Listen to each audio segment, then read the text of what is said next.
Good morning dear student. आज की कक्षा में आपका स्वागत है। कल तक हमने वर्णों के वर्गीकरण और उसके पिछले में हमने वर्णों के उच्चारण स्थान को संक्षिप्त में समझा था। आज हम समझेंगे वर्णों के उच्चारण स्थान को चित्र के माध्यम से मैंने प्रदर्शित किया है। चित्र के माध्यम से वर्णों के उच्चारण स्थान को जानेंगे और अगले अध्याय संज्ञा का अवलोकन करेंगे, उसका अध्ययन करेंगे। तो आइए चलते हैं हम वर्णों के उच्चारण स्थान। जैसा कि चित्र से प्रदर्शित है कि मूर्धा कहाँ होती है, कठोर तालु किसे कहते हैं, वर्तस कहाँ होता है, दांत जैसा कि आप जानते होंगे, होंठ, जीभ, स्वर तंत्र, श्वास नली, कोमल तालु और अलिजिह्वा। कंठ से, जैसा कि मैं पूर्व में भी बता चुका हूँ, जानते हैं कंठ से किन वर्णों का उच्चारण होता है। का, खा, गा, घा, इंगा और हा। तालु से चा, छा, जा, झा, या और सा। मूर्धा से टा, ठा, डा, ढा, अणा, ड़ा, ढा और सा। वर्तस्य यानी मसूड़े से स, ज, र, ल। ओष्ठ से पा, फा, बा, भा, मा। दंतोष्ठ से बा, फा।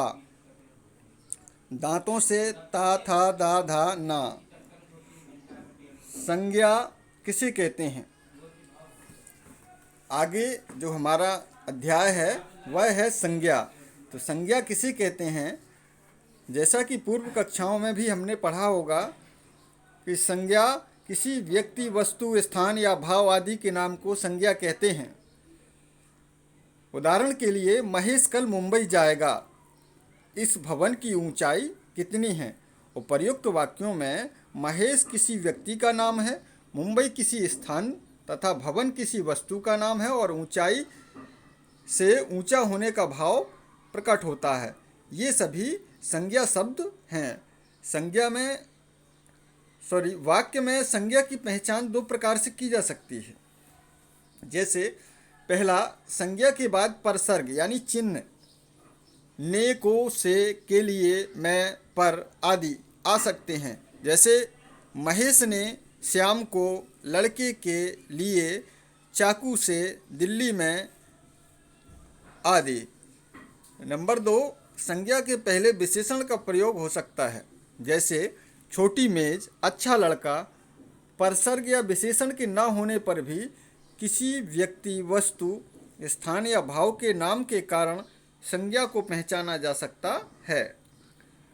संज्ञा के कार्य। संज्ञा पद वाक्य में विभिन्न रूपों में कार्य करता है। जैसे मोहन सो रहा है, यहाँ मोहन कर्ता के रूप में कार्य कर रहा है।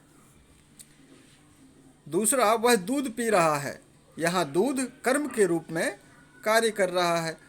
राजू विद्यार्थी है, यहाँ पूरक के रूप में विद्यार्थी का प्रयोग हुआ है। उसने चाकू से सेब काटा, यहाँ चाकू से परसर्ग होने से चाकू करण के रूप में यहाँ कार्य कर रहा है। आगे बढ़ते हैं और जानते हैं संज्ञा के भेद। संज्ञा के कितने भेद हैं? तो संज्ञा के 3 भेद हैं: व्यक्तिवाचक संज्ञा, जातिवाचक संज्ञा और भाववाचक संज्ञा।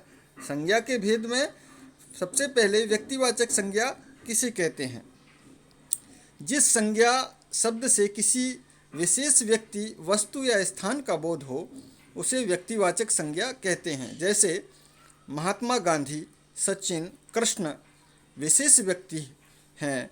दिल्ली, आगरा, कानपुर विशेष स्थान हैं। सूरसागर, रामचरितमानस विशेष ग्रंथ हैं। इसीलिए ये सभी व्यक्तिवाचक संज्ञा के अंतर्गत आते हैं। दूसरा है जातिवाचक संज्ञा। जिन संज्ञा शब्दों से किसी व्यक्ति, प्राणी, वस्तु, स्थान आदि की पूरी जाति का बोध हो उन्हें जातिवाचक संज्ञा कहते हैं। जैसे लड़का, मनुष्य, गांव, शहर, पुस्तक, पशु, भवन आदि। लड़का एक जाति है। कैसे बोध हो? क्योंकि लड़का एक वर्ग समूह इसका बनाया गया है, इसीलिए इससे जाति का बोध हो रहा है। मनुष्य भी एक जाति है, क्योंकि मनुष्य एक जाति का बोध कराता है। पशु, तो पशु भी एक जाति का बोध कराता है। गांव, ये भी जातिवाचक संज्ञा के ही अंतर्गत आते हैं। तीसरा है भाववाचक संज्ञा। जिन संज्ञा शब्दों से किसी भाव, गुण, अवस्था, दशा आदि का बोध होता है उन्हें भाववाचक संज्ञा कहते हैं। जैसे सत्य, न्याय, प्रेम, दया, क्रोध, ऊंचाई, अच्छाई, सुंदरता, बुढ़ापा आदि।